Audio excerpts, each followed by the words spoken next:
Bab 5. Nazar mengorbankan anak laki-laki. Abdul Muthalib disegani oleh kaum Quraisy atas kedermawanan, kemampuan, dan kebijaksanaannya.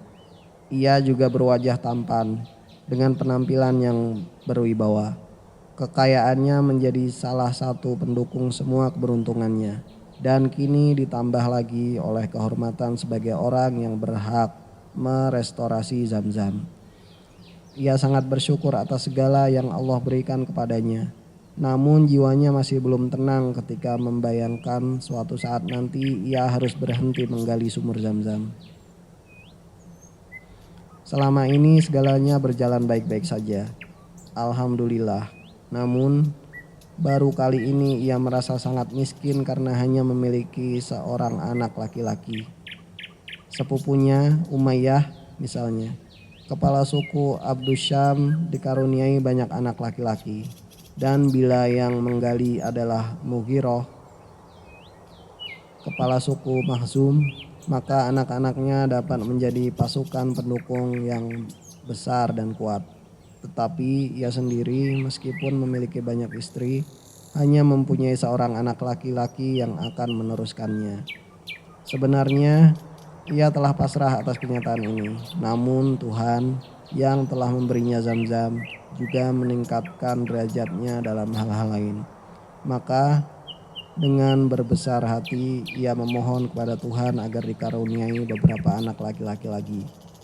Dan sebagai tambahan doanya, ia bernazar bila dikaruniai 10 anak laki-laki yang tumbuh hingga dewasa, ia akan mengorbankan satu orang diantaranya bagi Tuhan di Ka'bah. Doanya dikabulkan. Selang beberapa tahun lahirlah 9 anak laki-laki.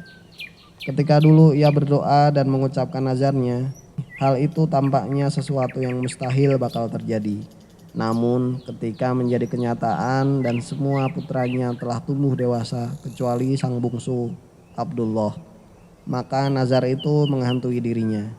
Ia sangat bangga dengan semua putranya, kendati tak dapat dipungkiri bahwa si bungsu Abdullah adalah anak yang paling ia sayangi. Mungkin Allah lebih menyayangi anak ini yang dia karuniai dengan ketampanan, dan barangkali Allah akan memilihnya untuk dikurbankan. Bagaimanapun juga, Abdul Muthalib adalah orang yang selalu menepati janji dan tidak pernah terbetik untuk mengingkarinya.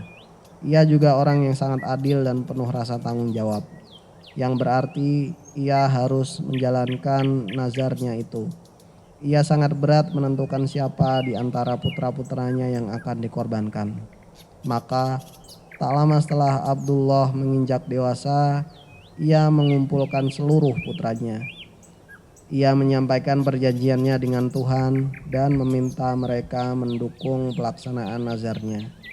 Mereka tak punya pilihan lain kecuali setuju. Janji ayahnya adalah janji mereka juga. Lalu mereka bertanya apa yang harus mereka lakukan. Ia menyuruh mereka membuat nama atau tanda pada anak panah masing-masing. Sementara itu, ia mengundang pengundi panah resmi Quraisy untuk hadir di Ka'bah. Kemudian ia menyuruh semua putranya untuk memasuki rumah suci itu. Ia pun menyampaikan keperluannya kepada pengundi panah itu berkenaan dengan nazarnya. Setiap anak menyerahkan anak panahnya dan Abdul Muthalib berdiri menjadi saksi di sebelah Hubal, mengeluarkan sebilah pisau besar dengan menyebut nama Allah. Kumpulan anak panah itu diundi dan anak panah Abdullah yang keluar. Ayahnya pun menggandengnya sambil menggenggam pisau besar tadi. Ia menuntun putranya itu ke pintu, langsung menuju tempat pengorbanan, seolah-olah tak mau berpikir panjang lagi. Abdul Muthalib tidak memperhitungkan istri-istrinya, khususnya ibu Abdullah, Fatimah. Istri-istrinya yang lain berasal dari suku-suku luar dan hampir tidak memiliki pengaruh di Mekah. Namun Fatimah adalah wanita Quraisy dari Bani Makhzum yang kuat. Dan dari pihak ibu, ia keturunan Abdus Salah. Dan dari pihak ibu, ia keturunan Abd. salah satu putra Kusoi. Seluruh keluarganya saling berdekatan, selalu berjaga dan siap sedia membantunya jika diperlukan. 3 dari 10 anak itu adalah putranya, Zubair, Abu Thalib, dan Abdullah. Ia juga ibu dari 5 orang anak perempuan Abdul Muthalib yang sangat menyayangi saudara laki-laki mereka. Para wanita itu tidak tinggal diam, dan para istri yang lain pun tanpa ragu-ragu mendukung Fatimah, yang sebelumnya sangat khawatir menyaksikan ke-10 anak mereka yang sama-sama mempunyai kemungkinan untuk dikurbankan. Beberapa saat setelah pengundian dilakukan, orang telah berkumpul di halaman Ka'bah.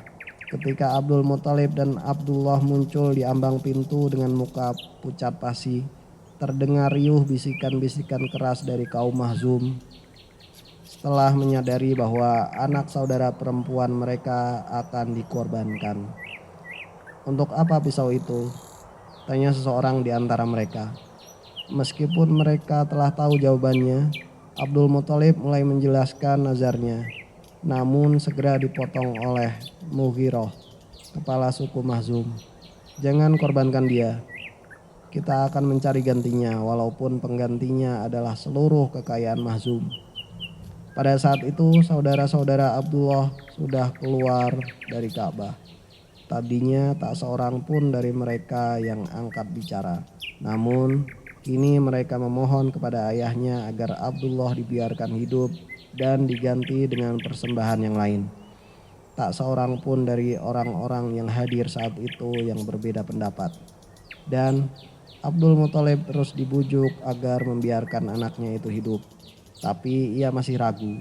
Akhirnya ia setuju untuk mengonsultasikan masalah ini kepada seorang wanita bijak di Yasrib yang dapat memberikan saran apakah persembahan lain dapat menggantikan putranya dan dalam bentuk apa. Bersama Abdullah dan 1 atau 2 putranya yang lain, Abdul Muthalib pergi ke negeri kelahirannya itu dan hanya mendapat kabar bahwa wanita bijak itu sudah pergi ke Khaybar, pusat permukiman Yahudi yang kaya raya, suatu daerah subur kira-kira 160 km sebelah utara Yasrib. Maka mereka melanjutkan perjalanan. Ketika mereka berhasil bertemu dengan wanita itu dan menceritakan maksud kedatangan mereka, wanita bijak itu berjanji akan mengonsultasikannya dengan roh-roh keluarganya dan meminta mereka menemuinya lagi keesokan harinya. Abdul Muthalib berdoa kepada Allah, dan keesokan harinya wanita itu berkata, "Telah datang petunjuk kepadaku. Binatang apa yang kalian pelihara?" Mereka menjawab bahwa ada 10 ekor unta. "Kembalilah ke kotamu," pesannya, "dan tempatkanlah anak laki-lakimu dan 10 ekor unta itu berdampingan.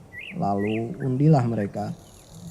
Jika anak panah terjatuh di depan anak lelakimu, tambahkan 10 unta lagi dan undi kembali. Begitu seterusnya hingga Tuhan menerima unta-unta itu dan anak panahnya jatuh ke arah mereka. Dan korbankanlah unta-unta itu, sementara biarkanlah anakmu hidup." Mereka kembali ke Mekah segera dan dengan khidmat membawa Abdullah dan 10 unta ke halaman Ka'bah.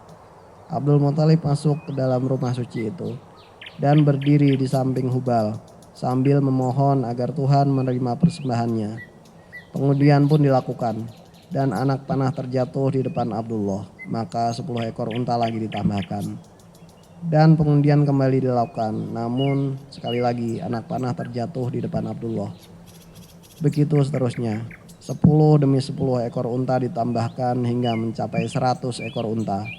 Bahkan dalam jumlah itulah anak panah jatuh di depan unta-unta itu. Kendati demikian, Abdul Muthalib adalah orang yang sangat berhati-hati. Baginya, sebuah anak panah belum cukup membuktikan untuk mengambil keputusan penting. Karena itu, ia meminta mereka mengulang pengundian hingga 3 kali pelepasan anak panah. Dan ternyata anak panah tetap terjatuh di depan unta-unta itu. Hal ini meyakinkan Abdul Muthalib bahwa Tuhan telah menerima penebusannya dan unta-unta itu pun disembelih sebagai kurban.